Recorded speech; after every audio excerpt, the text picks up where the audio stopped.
Bem, a questão dos direitos humanos eu considero fundamental. Aliás, os direitos humanos, não somente como direitos fundamentais, mas também devem servir de ferramenta para o trabalho no cotidiano do militar.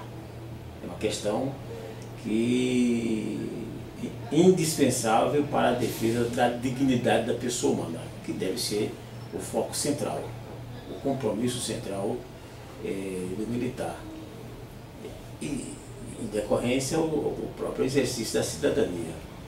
Agora, é claro que isso dos cursos de formação eu considero também essencial, até por conta da minha experiência, da minha formação como professor. Eu sou professor já há muitos anos, na rede oficial do Estado e agora na universidade, então eu entendo que a educação é absolutamente fundamental para a formação da cidadania, entende? E os direitos humanos significa isso, é a construção de um novo paradigma desses militares. Agora, o que ocorre, aí tem uma questão importante, os direitos humanos, e eu contribuí muito no sentido de defendendo a corporação, que se ensinasse, que se tratasse dos direitos humanos na formação dos soldados, dos sargentos, dos oficiais.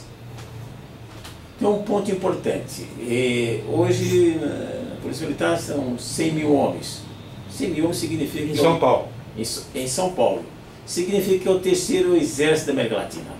Primeiro o exército brasileiro, segundo o argentino e terceiro a Polícia Militar de São Paulo. Né? E essa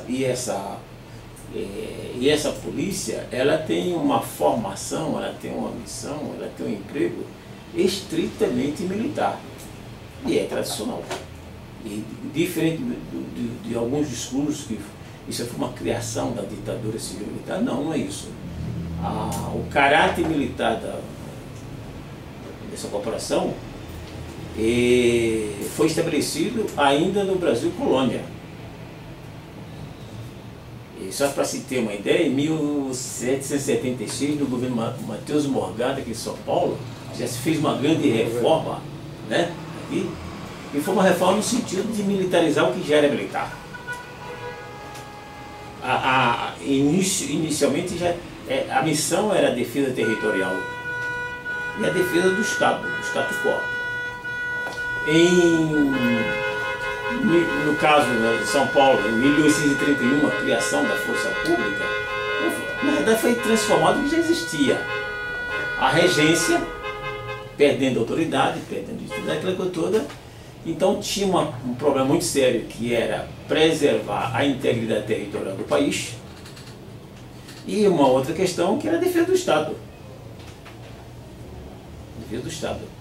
Não se confiava, a oligarquia não confiava no exército, tinha as crises, criou-se a Guarda Nacional, também no civil, então a Polícia Militar. E só para se ter uma ideia disso aí, na época, aqui na província, Assembleia Legislativa da província, já se tinha uma discussão muito acirrada se essa nova corporação, se ela deveria ser civil ou militar. Então essa discussão foi feita lá por volta de 1830, 1831, e decidiu-se que deveria ser militar. Por quê? Porque já tinha uma grande questão, o seguinte: foi criada para quê? Não somente a defesa territorial, mas também para enfrentar uma questão social muito latente na época, que era a questão da escravidão, a abolição. Então ela foi criada para perseguir os abolicionistas, e perseguir a formação de quilombadas, prender os escravos e entregá-los aos seus proprietários. E a segurança não teve. Só para você ter uma ideia, um pouquinho para você entender isso, que é importante, a corporação foi criada em 1831, dezembro de 31, e em 1834, 2 anos depois, foi criada uma guarda noturna com 25 homens, comandada por um sargento, para fazer o policiamento aqui na capital, porque a Guarda Municipal, que era o nome da força na época, não fazia isso, porque não era a missão dela, ela era militar. Perfeito? E em 1856, na Guerra do Paraguai, todo o efetivo foi 1866. Isso, 1866. Foi fazer, se deslocou para participar da Guerra do Paraguai. E a segurança não era obrigação, não era compromisso da corporação. Foi feito por uma guarda que fazia a segurança aqui em São Paulo, Campinas e Santos, que eram as vilas que tinham problemas já de segurança. Percebe? E em 1906, a missão francesa, o exército de intervenção francês, colonialista por excelência, veio para São Paulo para reorganizar, para instruir, para formar a Polícia Militar de São Paulo. Em 1914 criou artilharia nessa. Ora, fazer polícia militar com artilharia não dá, né? A segunda missão francesa em 1920 criou a aviação militar na força pública. A aviação militar na força pública foi criada antes da criação da Força Aérea Brasileira. O campo de Marte era da força pública. Era guerra. E era o que? Era um exército regional, a serviço da polícia, dos governadores, etc.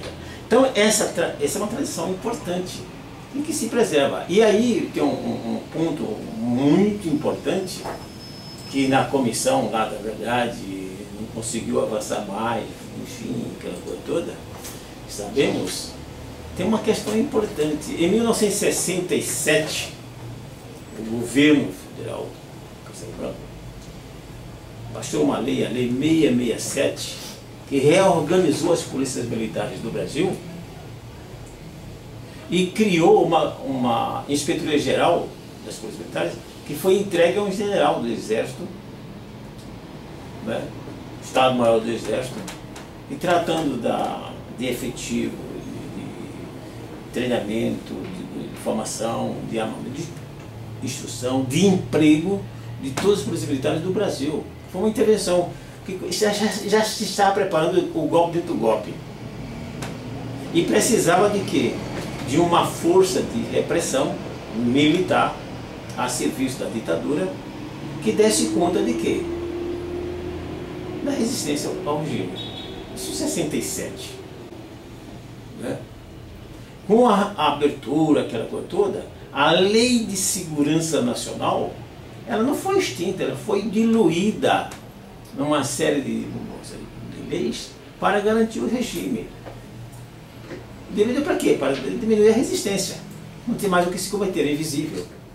E em 1982, o último general ditador Figueiredo baixou o decreto 88.777, regulamentando a Lei 667, que é um negócio feroz. O artigo 45 desse decreto estabelece que o serviço reservado das polícias militares do Brasil ficam subordinados à região militar. E isso é mantido até hoje.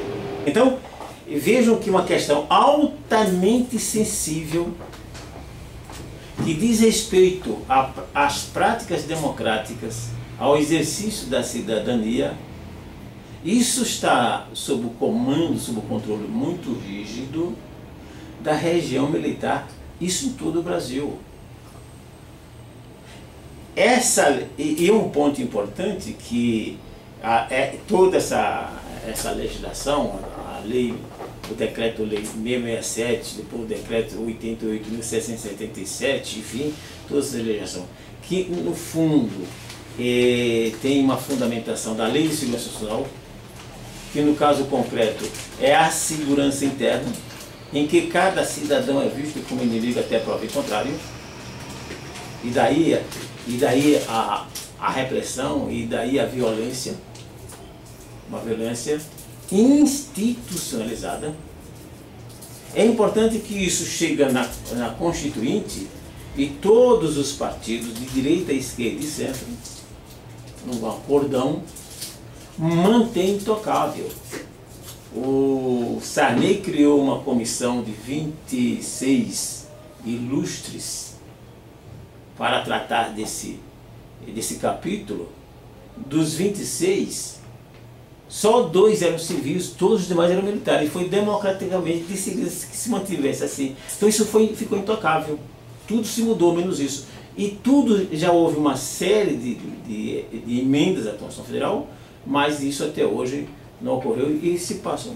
Veio o Figueiredo, veio o Collor, veio o Itamar, veio o Fernando Henrique Cardoso, veio o Lula, veio o Dilma. Isso foi preservado. E até hoje, tem decretos, com base nesse decreto do Figueiredo, do Lula e da Dilma, criando assessorias militares no Ministério da Fazenda, no Ministério da Educação, no Gabinete da Vice-Presidência da República, na Procuradoria-Geral da República, no Supremo Tribunal Federal. E por que se foram criadas essas assistências militares? Porque é exatamente nesses lugares onde são produzidas, onde circulam informações altamente sensíveis. Como tem lá a assessoria militar, então ela sem maior trabalho,